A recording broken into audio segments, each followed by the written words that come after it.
dada esta larga historia de antagonismo político, junto con las tensiones socioeconómicas de base, una gran afluencia de migrantes españoles, que casi duplicó la población española de México, estaba destinada a provocar resentimiento y resistencia. Pero hubo un giro peculiar, posiblemente afortunado, en la historia.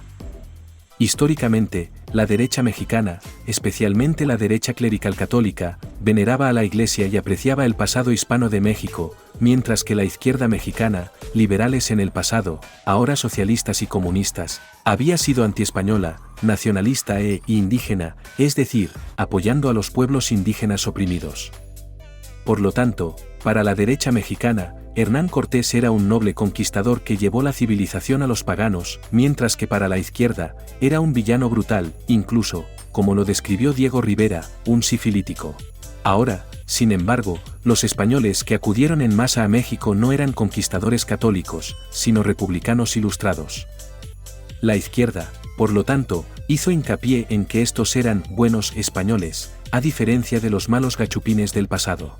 Y la derecha, mientras denunciaba a los izquierdistas españoles que estaban de la mano con los Cárdenas comunistas, todavía tendían a ver a los españoles blancos, de cualquier franja política, como elementos civilizantes. Además, las enemistades políticas fueron embotadas por las lealtades regionales españolas, ya que las asociaciones sociales vascas, catalanas, asturianas y gallegas en México proporcionaron apoyo a los inmigrantes de sus antiguas provincias, incluso si a veces eran políticamente sospechosos. Los recién llegados se enfrentaron a desafíos. Un juez de la Corte Suprema Española fue reducido a vender jabón entre los burdeles de la Ciudad de México. Pero la mayoría se asimilaron e incluso prosperaron. Dos factores favorecieron esta historia de éxito.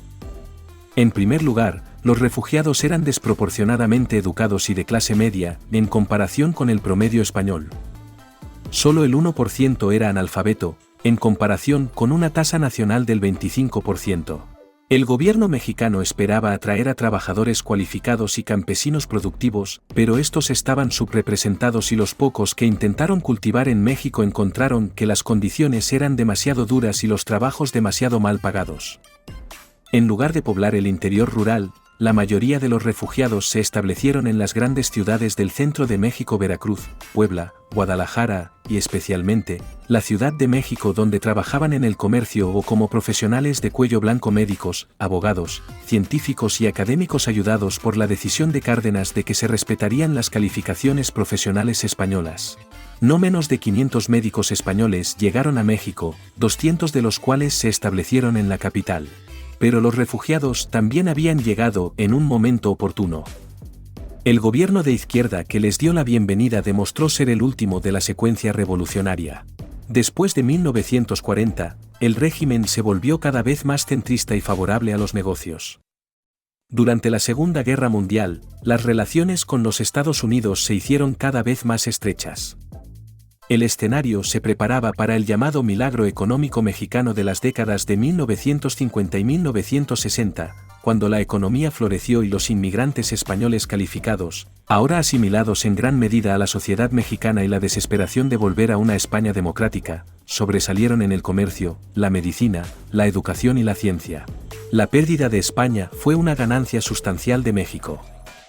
Una generación más tarde, en la década de 1970, cuando los regímenes militares brutales se hicieron con el poder en América del Sur, México abrió sus puertas a los exiliados políticos, chilenos y argentinos en particular. La política exterior ilustrada volvió a servir al interés nacional. Una anécdota final.